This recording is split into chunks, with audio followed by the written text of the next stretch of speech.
This is pretty much the home screen of the application. Here we'll be able to use different features as it relates to this, but all you have to do is pretty much upload a clear photo of your face and you pretty much get these results. So there's a lot of templates which you can use on this AI application. Here you have the Hollywood selfie option. All you have to do is tap on the try now option and pretty much upload a clear photo of yourself, and it will pretty much give you an example or the correct example at the top here of how the photo should look for you to get the best results. So it's very easy to use. So nothing much as it relates to that. As you can see here, you have other features which you can use here as well, and these just require you to pretty much upload a photo of yourself.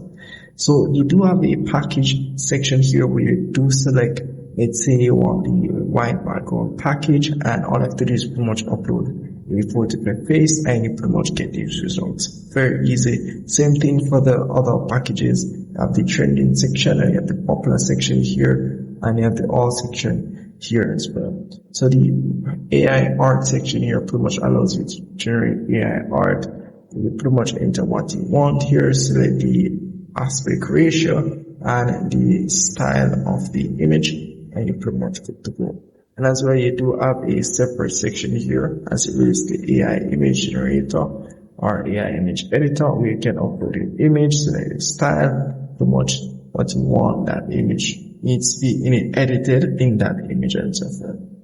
So once you have done all of that, you have generated anything at all on the application, pretty much we'll see here in the history section where you see everything, the progress, and what's finished will be in the save section here.